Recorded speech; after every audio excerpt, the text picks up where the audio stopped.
Ladies and gentlemen, Kirk Thatcher and Darren Doctorman, the Weirded Beardos. Well, you thought you were through with us, but No, you didn't. we're back. Like a bad penny, we keep turning green. Wait, no, that's not it. Like a pimple on a first date. We're embarrassing, but you can't get rid of us. Like that? It's not a metaphor kind of morning. By the way, what is a metaphor anyway? Hi, kids. It's a brand new show. It's a brand new show. It's a brand new week, and here we are. Sherwood, stop back again. Oh, we're gonna. Oh, okay.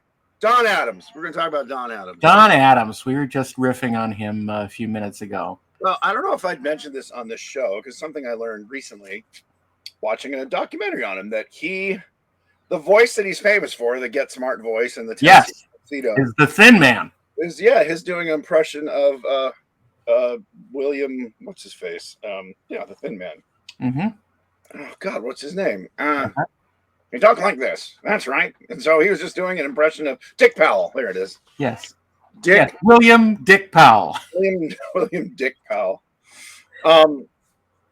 Which was interesting because Thin Man. I wouldn't have put that together if I hadn't known. Yeah. No. Exactly. It's not like, when people do an Ed Wynn impression, you're like, it's obviously doing an Ed Wynn or a Hans Connery, whatever. But Dick Powell. But kind of like everyone seems to be in the 30s and 40s kind of talk like that. I don't know if it was recording technology that kind of got the higher, more nasal thing, or it was just a voice that cut through on radio originally, so it became popular as as media speak. Well, friend, I got to tell you, that kind of higher register. There definitely was sort of a speech pattern that was common to people who were performing.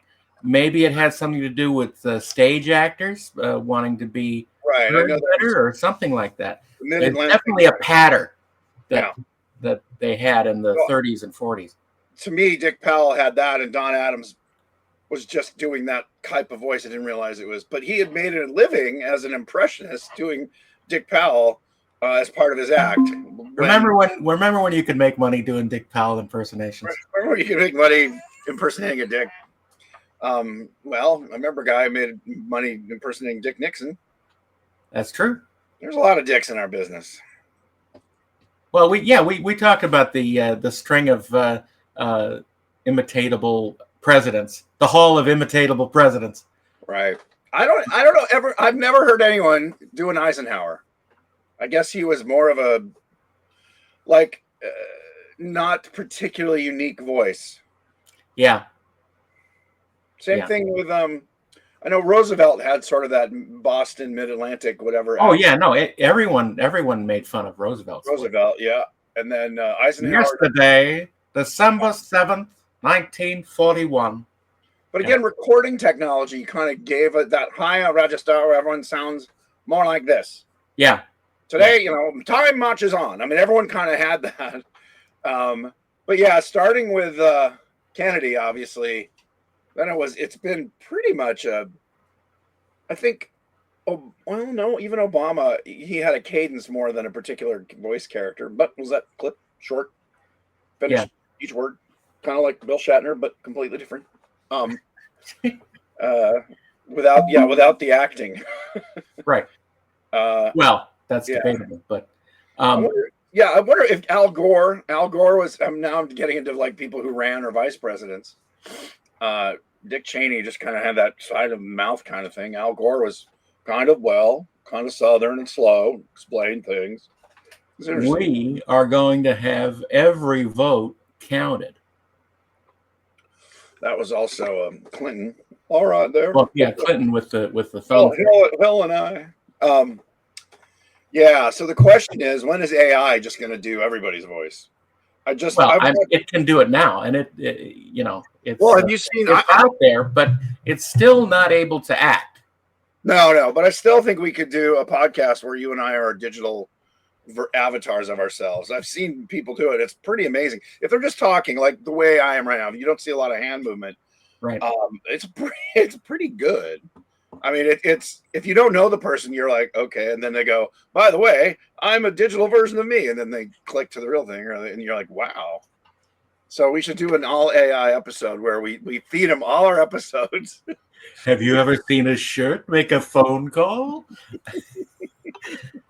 Let's talk about Tennessee Tuxedo though a little more. Yeah. The thing that surprised me was that the voice of Mr. Whoopi was Larry Storch. Larry Storch, who did a lot of cartoon voices. He did tons of cartoon voices, and it's amazing.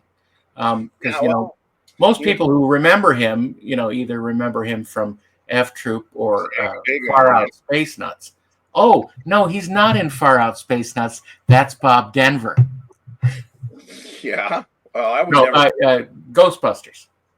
Ghostbusters. Yes. And also as I forget the character's name in The Great Race. He's the bad guy in the town of Baracho, citizens of Baracho. Yeah. He's the tough guy. He was he lived until recently too. He was nearly 100 when he passed. Yes, but he did Phineas J. Whoopi. Oh, yeah, I can't do the voice. One of the voices I can do. That breathy scientist wizard voice. It's very similar to the guy who did. It's similar to it's like he's doing a Hans Conried without being drunk. Yeah. Yeah. Hans Conried always sounds like he's a little bit drunk. Well, we don't know that for sure. No, just the voice characters. Yeah, we don't know for sure. Uncle Tanous, and and who was he? Was Waldo? No, the bear was Waldo in Hoppity Hooper. What was the name of that show? It was a frog, and he was Hans Conried was the voice of a wolf. It was kind of a Hokey Wolf. Was it Hokey? I think. And he had the bear, and it was a Hoppity Hooper. Hoppity Hooper. Yeah. Is that the name of the show? I remember the characters. Hoppity Hooper. Uncle Waldo was that wasn't in the rotation when I was growing up. Hans Conried was Uncle Waldo. It was a wolf, kind of a big Snoopy nose. And Hoppity Hooper kind of had I don't know, it was a weird cartoon. I remember snippets of it, but the stories were very. It was a bad impression of Dick Powell. Everyone has a Dick impression. So I love Tennessee Tuxedo. Me too. But Phineas J. Whoopi was it the Wayback Machine? No, the Wayback Machine is Peabody and Sherman. Peabody and Sherman. Just would have a. Mr. Whoopi had the 3-dimensional blackboard. Oh, that's right. He would draw on it. Yes. Let's look at it on the 3D BB. Yeah, that's right. Yes, it was sort of it's interesting the cartoons of today. Not that I watch that many now that Cartoon Network's gone. Pretty much, there's not a lot of clever stuff. It's all it's gone back to what's good for kids or adult anime or adults who act like kids. Well, yeah, but I mean, but like Felix the Cat and Tennessee Tuxedo, kind of anthropomorphic animals with weird gadgets or gizmos. Right. Peabody and Sherman. There was a lot more, I would say, creativity or at least imagination. Certainly more wit. Well, yeah, because it was written by adults for adults. Now you've got executives who manage. Like I'm working on a project right now where it's, everyone's like, well, I don't know if 10-year-olds would get that. I was like, who cares? Why don't you make and it's a joke. It's not like talking about the intricacies of human relationships. Yeah. It's talking about like a gag. And I'm like, well, I don't know if a 10-year-old would get that. And I'm like, well, I didn't get a joke in Bugs Bunny cartoons either until I was an adult. Yeah. That's how you learn. That's what teaches you social cues, comedy, sarcasm, all that. That's what makes you curious as to finding out what this is you're watching. It's so curated by non-imaginative, uncreative people. That I think people are like, why is Hollywood dying? Well, because it went to the hands of bankers and middle management, marketing and bankers. Pretty much every decision that I was response at Disney when they bought the Muppets and anything else I've worked on since they did. There was a video on YouTube where Joe Barbera was in basically a network meeting. And it shows you sort of the beginning of this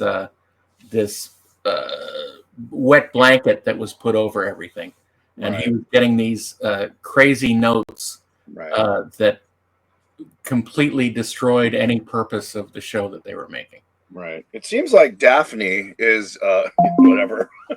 I mean, we had some of that with the Muppets before, but then when Disney bought it, it just all became curated by. I mean, that's that's kind of endemic in Hollywood.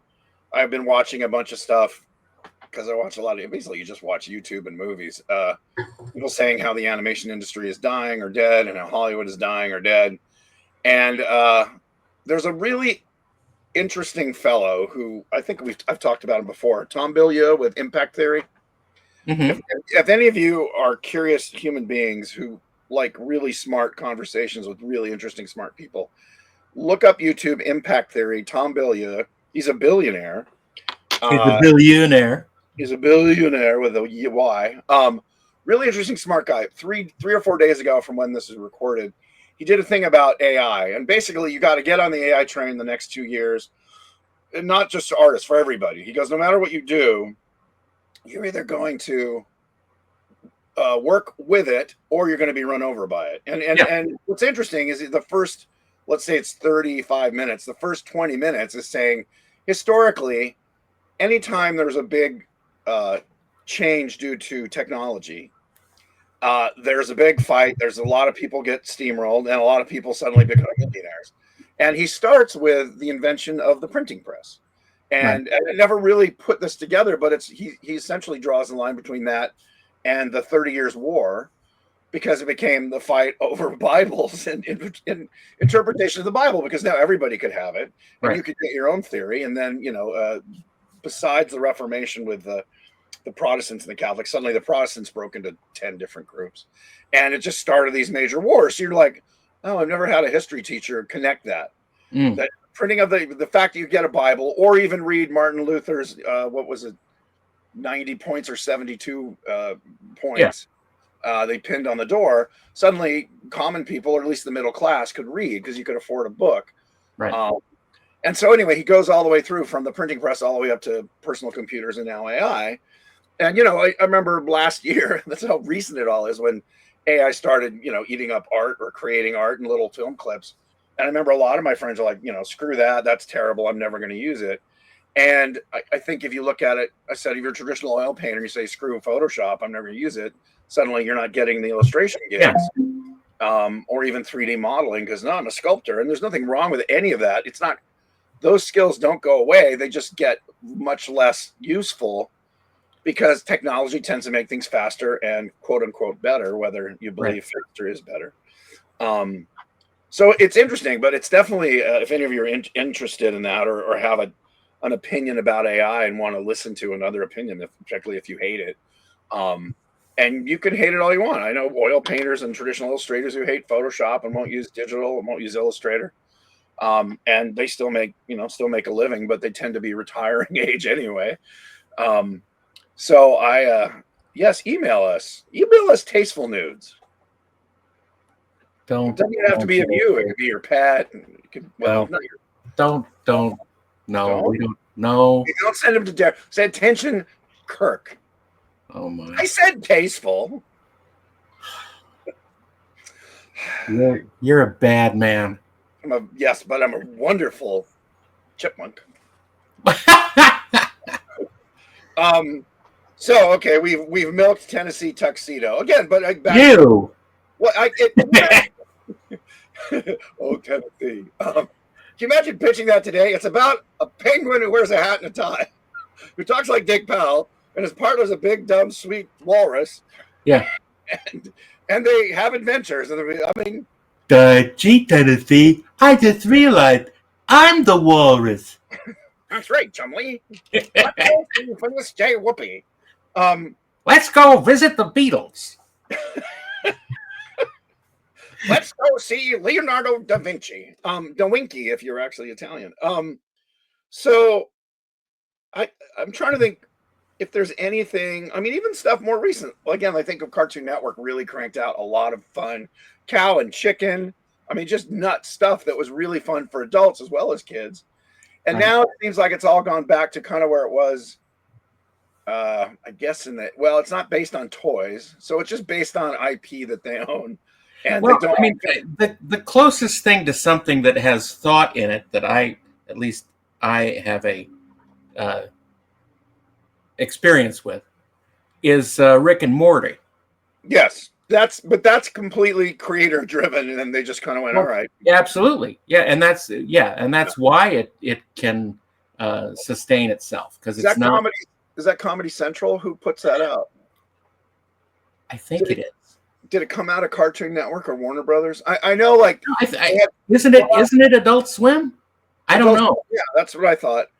And I know there's some other stuff on there now. Again, these are animated shows for adults, but they tend to be even like, Hell of a Boss, creator written and driven. I love that. Or Has Been Hotel, which is based on Hell of a Boss. But again, that kind of happened by the creator being picked up by, I think it's Netflix or Amazon. So that's kind of and we talked about this, like how YouTube is the new, minor league for creativity. The problem is for creators, and this is why I get on the AI bandwagon. If you're a creator and you have an idea, it used to be like, I remember when TV sitcoms were turning into this in the 2000s. That's creative, because my ideas are not like, it's a guy and a girl and their parents are divorced, but they're, and you're like, oh, okay. Where we used to call that, where's my hat? Hey, it's the most boring show on television, but they're funny. See, she's fat and he's skinny. And anyway, so all my ideas are like, wow, that's creative. So they used to literally say, that's creative. Go make a test pilot. Like, go shoot that. Because I can't imagine this idea. Yeah. Like, well, like the Muppet Show or the Addams Family or the Munsters. That's all. That was in black and white. So now with AI, you can actually, as a one-man show, at least produce a demo reel that looks good. Kinda, yeah. I mean, it's not gonna be exactly what you want it to be. Well, it can get close. That's the thing with AI. It's getting closer and closer. Yeah, and more curatable. In other words, it's not just two guys talking with the bookshelves in the background, and it creates. Yeah. Now you can say, well, two bearded guys who are kind of weird, and one's wearing a Starship shirt. There's a whole channel on YouTube that has AI sitcoms, and it's little like 20-second scenes from AI sitcoms. It's completely believable and completely shitty, like sitcoms used to be. Yeah, it's like 80s sitcom. It's like Love American style short clips of 80s sitcom bits and with dad jokes. I've watched it, and you're like, I mean, what they have right is the takes and the backgrounds. The living room set and kind of the generic, mildly attractive people, where the guy's a fat dope and the wife or the girlfriend's pretty, and they kind of go, it's literally like Statler Waldorf. Line A, line B, line A, line C, and it's just laugh cue, laugh track. I mean, it is, but you wouldn't know it was AI until the guy standing behind the couch just walks through the couch, right? Or the woman's eye kind of drifts off a little bit. Into the sunset. I guess Sandy Duncan did. There's a call. Oh, see, you just have something against wheat thins. Triscuits. Who did Triscuits? Anyway, Triscuits was different. Sandy Duncan did wheat thins. No, I know, but I'm trying to remember what did Triscuits. I don't think any famous person did Triscuits. Yeah, did Triscuits. Who did Triscuits? Sounds like a dog. Triscuits. Come here, Triscuits. Your boy. We called them Tricky Biscuits, and then we shortened it to Triscuits. Tricky Biscuits. That was Nixon's nickname. For Pat. Triscuit. Nixon's dog. There's our sitcom. I want to make one thing perfectly clear. Speaking of, I like sweet things. Do you remember there was a sitcom based in George Washington's White House, about the Black Butler? It lasted one season. I think they made 8 or 10 episodes, and I don't even know if they aired all of them. But it was, a send up of politics and everything, and the president was an idiot, and the African American butler was kind of running the show. It was a fun idea. Of course, this was when Bush was president. I think Bush Jr. Mm-hmm. second coming of Bush. Wait, that sounded way more dirtier than I meant it to. It was the guy's name. It was the butler's name. Anyway, the the conservatives were furious for multiple reasons because it was a send up of the current White House. So, yeah, politics. We don't really talk politics much here. No, it's a fool's errand. This is a welcome respite from the world of politics. Is it? Yeah, exactly what a conservative would say. It is entertaining. It is entertaining. We live in interesting times. I mean, Jeepers, J Creepers. There's a lot going on. So, Jaws 50th anniversary. It's been 50 years since Jaws. Now, you saw it when you were a kid. Did you get to go see it? I did not see it when I was a kid.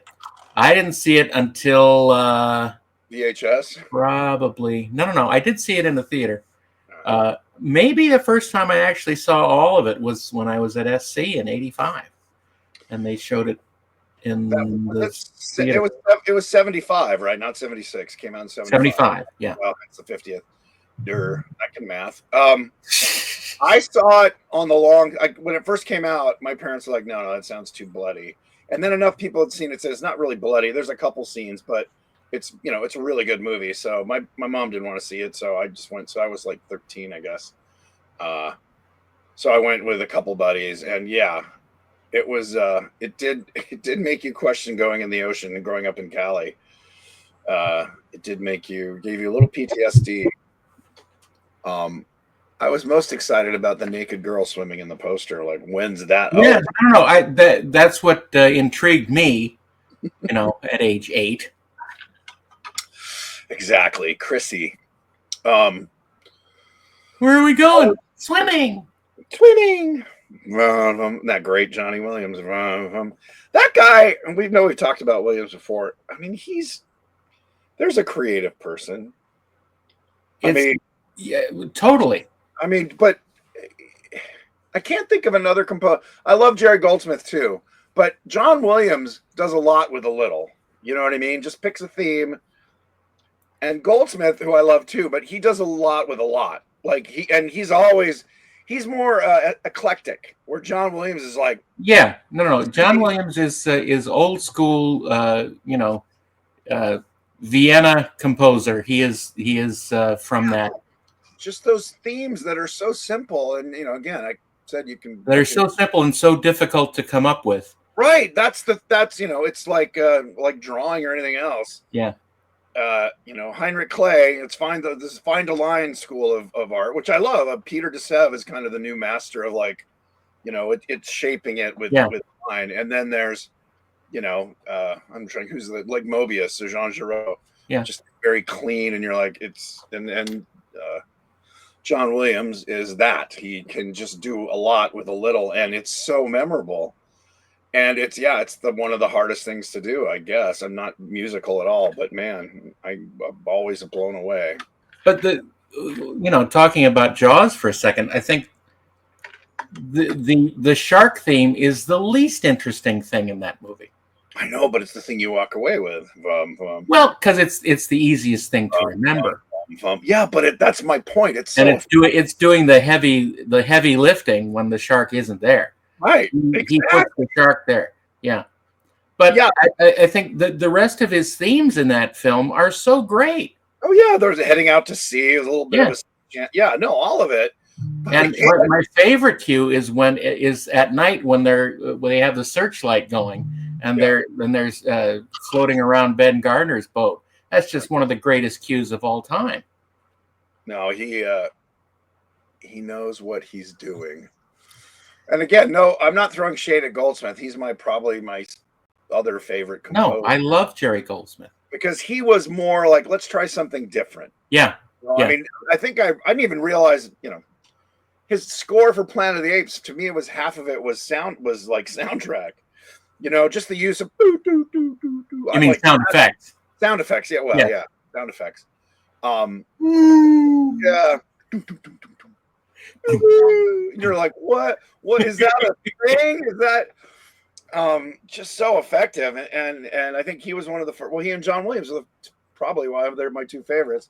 Were the two guys that I would walk out of the movie and go, man, the music. Yeah. What, you're humming a theme or yeah, interesting. Well, and then becoming an aficionado of older scores like Max Steiner and what's his name? What's his name? The guy who did Psycho and the guy who Bernard Herrmann. Bernie Herrmann, yeah. I mean, those are the other ones going back. I mean, Max Steiner created the movie score, really. Yes. And then Bernard Herrmann sort of perfected it in that classic. His stuff sounds like Russian, classical composers. If you just listen to like his. Well, yeah, but all those guys, trained in the classics. I mean, right, Holst and Tchaikovsky and Korngold, who did most of those amazing Warner Brothers scores, was a composer in Vienna before the Germans started coming in, and he escaped. It's amazing the connection between classical / opera music and early movie scores. There's a direct connection and direct physical relationship there. The other person who I'm a huge fan of, who doesn't get mentioned a lot except in another genre, which is Les Baxter. Sure. He's mostly known as a tiki lounge music guy, but he wrote great TV scores. He wrote Voyage of the Bottom of the Sea. He wrote a bunch of he was I wouldn't say a B movie composer, but he wasn't getting the big A+ movie scores. But man, his stuff, again, I've got 2 Les Baxter albums, and one's his lounge music and one's more his musical themes for movies and television, and they're all incredibly memorable. For me, I don't like Les Baxter. I like more Baxter. Ladies and gentlemen, the comedy stylings of Mr. D, Dr. Man. No, I love his stuff, and did he? Was this someone else? Did he do that arrangement of the Sleepwalker? Are you familiar with that? Doo-doo-doo. Yeah. I don't know. I know that was of a guitar guy. It was Yeah, you're right. Was that Les Paul? Well, someone like that, a famous. No. I'm never going to remember, but it's sort of exactly. But it's sort of this early 50s kind of not quite lounge music, but it's it's AM jazz. Yeah, elevator music, which became elevator music. He that tune is sort of also a guitarist showing off. It's I mean, I think it's backed up at some point by an orchestra, but most of it's just that sleepy guitar. It's drunk. It's music to be drunk by. Right, but was it fretless? Because it has that kind of I think so. It might be steel, like a lap guitar, but no, I think he paid for it. Hey, again. That's fire. I tell you, it's not easy. You know what I'm saying? You get down with a free bowl of soup. What, did someone step on a duck? Hey, Wayne, get a picture of that. Yes, Jaws. So I have not seen it, and I'm sure there's a digitally restored version. I haven't seen it in probably 20 years. The last time I saw it was maybe 7 years ago or so. They had a 3D version that they released in theaters that was absolutely amazing. Well, they ran it. They did. They ran it through the whoopee machine. So well done. Yeah, they put it on the 3D BB. Yeah, a friend of mine, that was her job at DreamWorks for years. She would do the 3D translations, I guess, of their animated movies, which was a little easier because it was already in 3D. Right, you can just render it. But she knew all about the ocular distance and blah, blah, blah. I bet she did. Hey. What? But so they took that And now they do they don't really do it much anymore, except for Avatar. Most 3D movies were just run through a computer algorithm to make it 3D, so they didn't have to shoot it in 3D. Avatar was done actually with 3D cameras and 3D. Right. But most of the other stuff that came out. How much was actually filmed on Avatar? That's the question. Not a lot. Yeah. Right. But what was they shot with a 3D camera, and then Yeah. And of course, the Hobbit movies were shot in 3D as well with 2 cameras. Oh, I didn't remember that. Yeah. But not the Lord of the Rings, but the Hobbit. Yeah, not Lord of the Rings. I think I have them. I know I have it in 4K, but I didn't know if it was released in 3D. It was. Well, then I probably remember seeing it in 3D and high frame rate, which looked absolutely terrible. I did watch a high frame rate, and it looks like a video. It looks like a big soap opera. You're like, it looks like a BBC production. It's weird how we're trained to equate that with bad. Well, because video has been historically cheaper. Of course. And so it had a connection with lower price productions. I know, but it's funny, as an aesthetic, you would think, oh, it looks quote unquote more real. I guess what film or what filmic lenses and because there's 2 things. There's frame rate and then there's depth of field. So a medium depth of field where things in the background go blurry seems more real because that's how our eyes work. Like, right. Where in high frame rate and wider lens, everything's in focus, so it's too much information at once. Yeah. Yeah, but what's funny is in our minds, it's like it's cheaper. Now, in a 3D environment, you would want that because then your eyes can focus on the fake, what looks like 3D to us. I would assume. Actually, that's an interesting question. Do you want bokeh in 3D? In games, I know you don't. A bokeh for me? Oh, you shouldn't have, TC. Yes. So let's see. Jaws 3D. I wonder if you can buy that on 4K. I don't think so. On 4K. 4K. 4K, you know, say. Thank you. No cultural appropriation, Mr. No, it's not appropriate at all in any culture. So yes, Jaws 3D, Jaws 50th anniversary. That set Spielberg off on his miraculous career. Not miraculous. Apparently, on National Geographic, there is a new documentary produced by our friend Greg Nicotero that is directed by Laurent Bouzereau, who has done a bunch of that additional documentary material on specifically Spielberg. And it supposedly tells the actual story of the problems and with Bruce to produce the movie. No movie. We've heard so many tales in the past about that you don't know really what to believe anymore. You just saw Joe Al's, right, at the Wonderfest? Yes. And did he have any stories you'd never heard or any insights? No, it's all the same. It's all the same stories, and I don't blame him for having the same stories. Well, because he was there, and that's what he saw. I mean, at least he's not adding or embellishing, or like, oh, here's what I didn't hear. Spielberg used to have sex with a pig every night, and whatever. I mean, well, no, we knew that. Oh, okay. What? Don't talk about Kate Capshaw like that. Oh, he hadn't met Kate. It was still Amy at that point. No, I know. No, you don't, because you said it.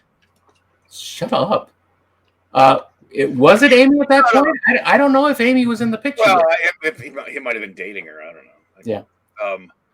I will say, there's actually a YouTube series about the making of Fill in the Blank was a nightmare. All movies are nightmares. Oh, yeah. Right. Especially like the ones that, it's not like. Especially good ones. Well, the good ones. And also because you think, well, Matt Perry and Sandra Bullock in a rom-com. Like, what could possibly go wrong? Well, then you get, I'll tell you what can go wrong. Matt Perry and Sandra Bullock. Right. Well, that's what can go wrong. She was a sweetheart. I guess she got tricky in her dotage. Dotage. Yeah, I'm joking.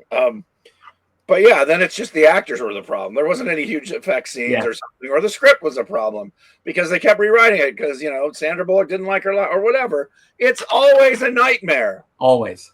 If people are like, it must be fun. It's like, it's fun if you enjoy a It's fun in retrospect. Well, you have to enjoy climbing mountains with boulders falling at you. Right. And going, hey, we dodged a boulder. The small wins are the big wins. Yeah. During production. And then you kind of look at this. I always say it's like a stew of all the elements that you got, hell or high water, and the bullets you dodged and the boulders you missed. And then you go, oh, we actually have something here. Or like, oh, well, we tried. And again, that there's so many layers of the first thing you're fighting is space-time. That's just the beginning, physics.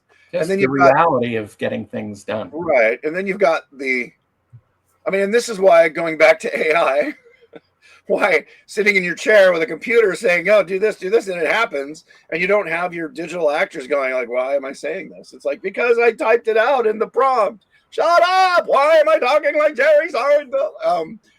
And you're just like, oh God, it makes everything so much easier.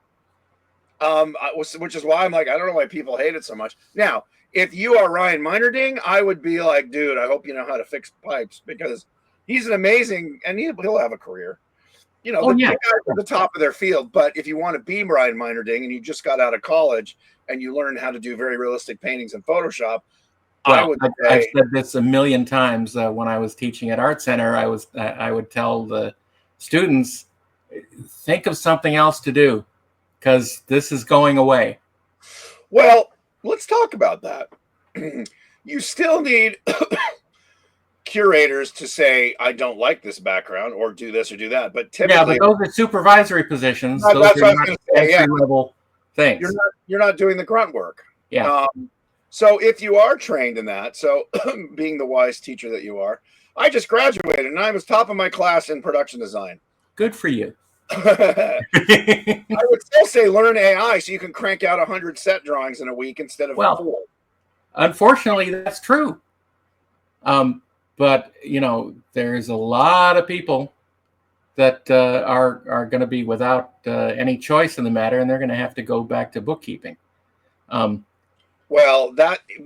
you get, so again, watching this, which I devour daily, YouTube videos about people saying how AI is going to, you know, we've been hearing basically between now and 2030, it's going to change the entire living situation of humanity, at least in the first world nations, where doctors, lawyers, people you think, well, I mean, lawyers and accountants, I would think, and maybe even real estate agents, to some degree, like AI can do everything you do except open a door and walk someone around a house. So real estate agents still have it, but lawyers and doctors who look at your symptoms and go, here, take this. AI, you might have one doctor who can supervise what, 30 used to do. Like, here are the symptoms. Great. Okay. AI says this. Yeah, that sounds good. So we don't get sued. We can't say, well, the AI, computer said to do it. But and accounting, I mean, that's number crunching. If you know the law and you know the rules, here's what I made and here's what you can write off. Why? I am the law. Yeah. So those gigs are going away. So it comes down to a thing that a lot of people, particularly, what was his name? Wong, who was running for president, UBI, Universal Basic Income, because 2/3 of the workforce won't have a job. If robots are going to start loading trucks and working at Amazon factories, and UPS is going to be drones and robots coming up your driveway and dropping a package off, and the mail, the post office, and everything except cooking, plumbing, electrical work, roofing, those kind of things. The manual arts are going to be the jobs that you're going to get paid decent money for, or at least have a job if you don't know AI. I mean, we are at this weird turning point, and if we don't blow ourselves up, again, Tom Billia, in that thing I was saying on impact theory about the next 2 or 3 years, he says we ironically will be in what would be considered a utopia. Most work, we are in a utopia compared to any other time in the history of mankind. There'll be another revolution where, he's jokingly saying we will become the humans in Wall-E. You're just fat. You talk to a computer and it does everything for us except maybe wipe our ass. And and then doing that now. It doesn't wipe my ass. I tried. I get the keyboard all gross and have to rinse it, and then it's not. They didn't show all the podcasters in Wall-E. That's true. Because they didn't go outside into the hallways and ride their cars. Right. They're just there talking to each other like a couple of fat guys. Oh my. Yeah, so it's interesting. I mean, and we tend to talk a lot about the arts, obviously, because that's what we do in entertainment. But yeah, if you work at Kinko's, you just now, I mean, FedEx Kinko's or whatever it's now. I guess it's FedEx. Yeah. I remember we had to go in and give them a thing, and they would scan it. And now you just send the file, and you walk in, you go, "Can I get my prints?" And they're like, "Yep." The only reason I go in, it's not just pick it up, is to make sure they pick the right color scheme or something if they're printing up something for me. 3D printing is another interesting development. We got to get this AI and 3D printing together so that they can just go off and do stuff without anyone. Well, that's where I was heading with this. They're getting there. You can now take, and again, this is all burgeoning, so it's not perfect, but you can take a picture, any image, turn it into a 3D image, then turn it into a 3D model, then get it to be 3D printed. And so people are doing that with little toys and gadgets at the moment. Engineering isn't that, they don't go like, here's a picture of a widget, let's print it up and see if it works. But this Punk on the Bus action figure, available now at kirkthatcher.com. No, not yet. You can't talk about it. Not yet. You have to cut this out now, Darren. All right. I don't know. I've been told things. I've heard things. I heard there was an issue because that figure has the middle finger extended. I know. I wonder where that came from. Yeah, I know. I said, well, just draw him with a fist, or make him with a fist. Well, that brings up other problems. No, I mean, just shut up. Or put this figure up. He's making a point. I like this song. I guess I like you. I have an idea. Let's go see Mr. Whoopi. Speaking of AI, so I was talking to Mark Mangini, who we did it on the show. We do an AI rock video or music video of I Hate You. So I've been looking into that, and he and I have been talking. So that might come about in the next year. Well, I got some stuff to do. I might be moving. I might not. I don't know. I think we've mentioned this. I love the Pacific Northwest. So any of you live up there, particularly around the Portland, Vancouver, Washington area, write in and say why I shouldn't move there, because I'm pretty dead set on doing it. Dear Kurt, because we don't want you here. Signed, the Pacific Northwest. You're a very negative, angry man, and I think I know why. So what else? Let's see. We've discussed we were getting into UBI. Well, that's an interesting idea. The government pays you to exist. Well, it's communism. The concept is everything is paid for by the labor, and so we all share. That has never worked in the history. No, it's not going to work. But UBI is sort of a weird spin on it. But the thing is, there's always going to be people wanting to game the system and get more. Yeah, of course. There's always, whatever somebody should do. I'm sure they have. What is the percentage of a population that's trying to either rob, steal, or game the system? Is it 3%, 13%? I can't imagine it's more than 3%, because the system would collapse and you'd have communist Russia. And I had friends who were from there and grew up in that, and they said everything was a grift. Yeah. And now when you get my friends who grew up there, in their 50s and 60s, they said never, because a lot of Russians emigrated here, and they're particularly in the appliance repair industry for some reason, at least in Los Angeles. Every time I've had an issue with any kind of kitchen appliance, like refrigerator, washing machine, the person who comes to fix it is always from Eastern Europe, mostly from Belarus. And it could be one guy came here and brought his friends and family and said, hey, this is a gig. But hello, my name is Vitaly Frigidaire. I fix your. I fix your. Victor Viking. They have the. I guess it's a contract with the Viking or Wolf or whatever, Sub-Zero, to repair their things under warranty. And it's always like, you need this part. Oh no, you need this part. It always ends up being $1,200. Right. I was like, it's under warranty, yes, but that's labor and not part, or that's yes, part. all this over warranty. Yeah. It's not. It's very complicated for you to understand. My friends who are from Russia said, "Yeah, you're getting screwed because they're Russians." I'm like, "Really?" Like, yeah, don't trust a Russian. I'm like, "Wow." And you are from Russia? Yeah, no, I know. I grew up in it. So it is interesting culturally. Well, I mean, that's the American culture that we have grown up in was based on a level of trust that 98% of everything is on the up and up, and we have government groups that supposedly make sure that your meat is clean, doesn't have salmonella. I mean, it's worked pretty good so far. Now things are starting to. Well, we're not dying of salmonella poisoning. It happens. Well, not right now. But other countries, not so much. You have to trust your butcher as opposed to the good people at Hormel or Zaki Farms or Foster's, who like they're. Hello, my name is Vitaly. I am the butcher. Oh, you cut meat? Not exactly. I trust those guys. They know what they're doing. Butchers. I think that butchers will probably still be a job. And Chipotle will stay. Although sandwich makers, I don't know. I mean, Chipotle had that whole E. coli problem. Right. Connecting to what you were talking about earlier. Right. But again, without government oversight, that shit would be much worse. And I literally mean that literally. Because you said E. coli. See, folks, E. coli. Never mind. You see, we have a problem here with poop finger.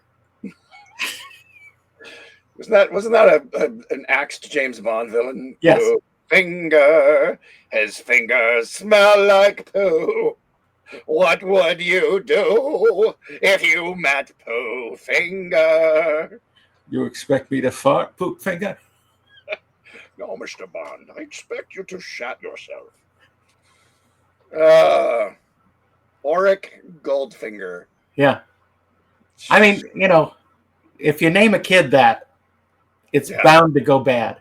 Have you read any of the actual novels that were all of them? Really? I've never even picked one up. How close or far away from the early Bond films are they? Or was anyone like, that's actually what he wrote? Close enough. Very few of them are close. The closest probably is From Russia with Love. Okay. Though is that in the book, it is Russia that is the bad guy, and in the movie they make it Spectre. Is that Lazenby? Is that the one with Lazenby? No, that's on Her Majesty's Secret Service. On Her Majesty's Secret Service. Yes, that's right. But the adaptations. I heard Casino Royale, not the original Goofy one, but the one they did with. It's pretty close. I mean, they put in some action beats for it that make it a little different. But in terms of the story, it's pretty darn close. That's actually, I think, it's my favorite novel because it's just so good and it dives you right in at the beginning. I've got it. You know what? I should just read one like. Goldfinger or Russia with Royale. Goldfinger is different in wonderful ways. Right. The movie or the book? The book. Is Oddjob a character in the book, or is that? Yeah. Oh, wow. Okay. And he's worse because he has these sort of encrusted knuckles that he has beaten up through training that can punch through concrete, and it's pretty cool. Wow. But the Goldfinger book has a lot more of sort of this underworld dealing that Goldfinger does, and he actually does work with these crime bosses. Right. So it's more like a Batman villain. A little bit. Yeah. But it's very entertaining, and a couple of the novels are very similar to one another, like Thunderball and Moonraker are very similar. Really? Yeah. He wrote until the 70s, until the late 70s. No. He died. Okay, that's He what I died thought. in the mid 60s, right after. Maybe was it Doctor No? He died. But the early Bond novels are great. The Spy Who Loved Me is completely different than the movie. It basically takes place in a small uh, Closet. roadside motel, Really? and it has James Bond stopping there, and it's been taken over by gangsters, and it's really good. That Spy Who Loved Me. So it's almost a bottle show in movies. Totally. Well, at that point, they had, they decided it has to have a huge stunt and all this. What about Yeah. Live and Let Die? Because that's such a crazy movie. Live and Let Die is weird. The movie or the book? Or I mean, the movie's weird. Yeah. But the book absolutely takes place in New Orleans, Chicago. I think it actually really? takes place in Chicago, where the the African American gangs are very active. So Baron Samedi, I mean, is he a voodoo? Is in it or no? Because he was such a. I can't remember. It's been a long time since I read it, but I just remember it being it's much more down to earth and reality.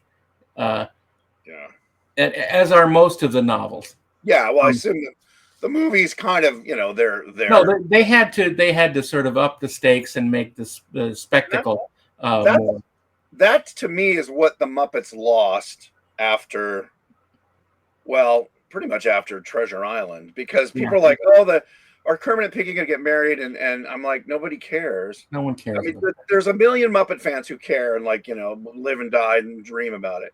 The rest of the world wants a spectacle. You say Muppet movies, people say, oh, the first Muppet movie is so charming. I go, no, it's the circus. There's bike riding scenes. There's mad doctors. There's giant animal. Like, it's a circus. That's where you go. And they're like, no, it's about their characters. I'm like, no, it's not.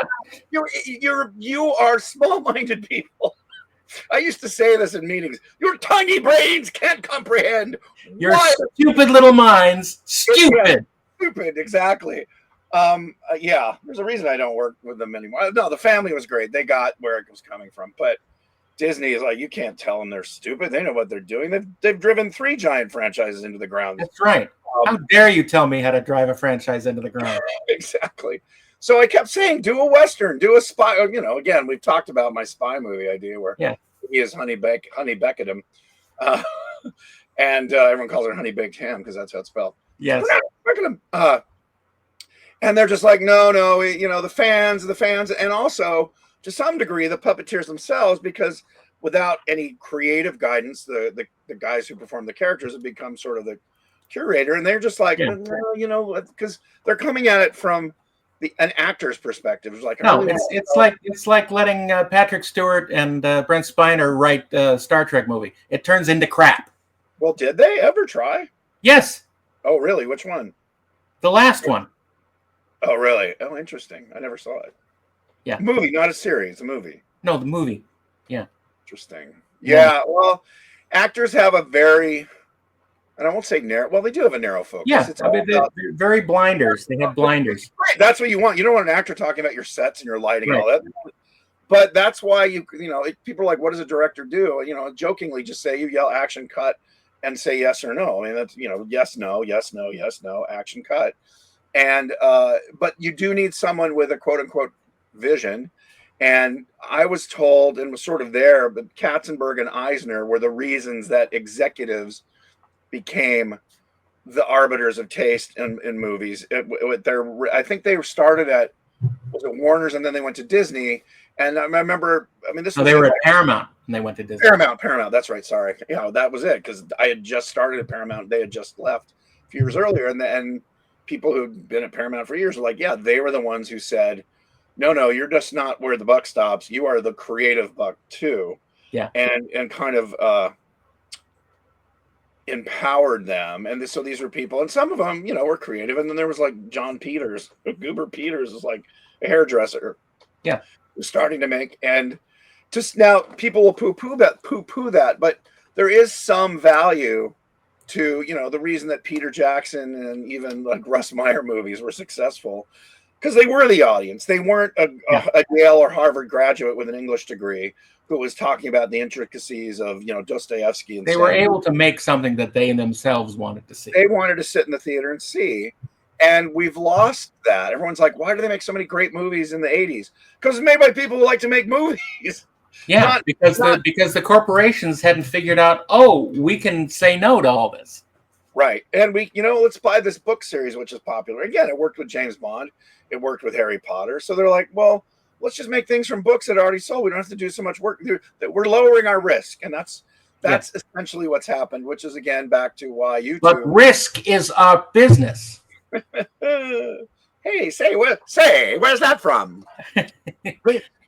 Is our business. But just quickly back to the James Bond books. Go on to Audible. They have a good series of audiobooks read by like good actors. Yeah.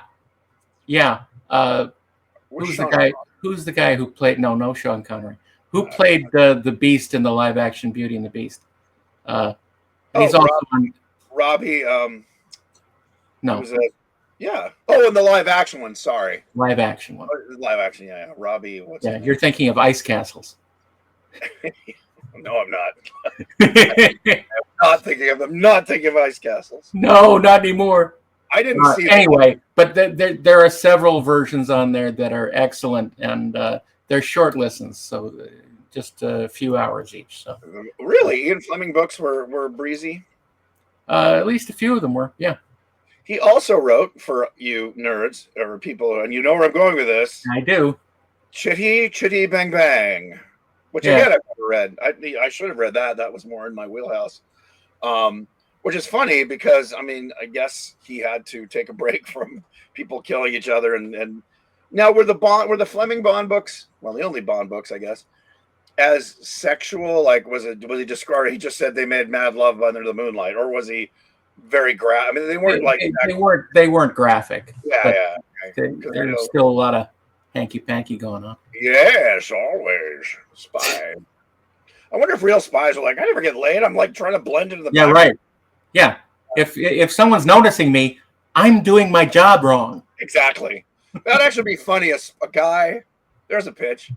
Guy who goes into it, he's grew up on James Bond. He's like, oh man, he works out in the gym. He's very buff, and they're saying no. This Wallace Shawn is going to be the guy. You're going to be the guy in the chair. What? But I get it. There's like no, and then Wallace Shawn just like eats macaroni and cheese and shitty apartments, which.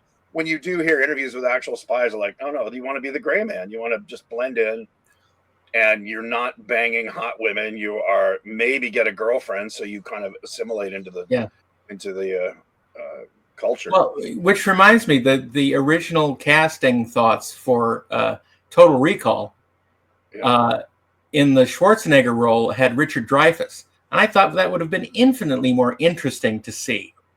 Well, yeah, I mean, Arnold was, Arnold is a cartoon. Yeah. Well, they did remake Total Recall. Yeah, and it's terrible. Yeah, but it was closer to what I think. No, I watched it. I just remember it was a lot of visual effects. It wasn't closer to anything. It was awful. Yeah, I watched it and then completely forgot it. So, traveling to Mars is too unbelievable. Let's have them travel through the center of the Earth. Yeah. Well, because that's just a tunnel, man. You can do that. It's just a tunnel. It's just a tunnel. People understand tunnels. They go through tunnels every day. Yeah, exactly. Speaking of movies, have you seen any good ones lately? Nope. Even on streaming? Yeah. Nope. What's coming out? What's just coming out this summer? No idea. Oh, Superman, which, I mean, I can't tell anymore. Did you say Superman Witch? No, I did not. That's a good tie-in, though. Superman Witch. Well, there's Fantastic Four, which is right. I know people who worked on it, and they did have. What's funny is you watch like the Critical Drinker and basically the fanboys who hate everything, and they're saying, "Oh, they had to reshoot 20 minutes of it, and it's a nightmare." Talking to the people who worked on it, I said, "No, they shot for one day." I'll wait till it's out. Well, that's what's funny is like, they're just dying to say it's garbage because they had to do a 1-day reshoot, which turns into 20 minutes was reshot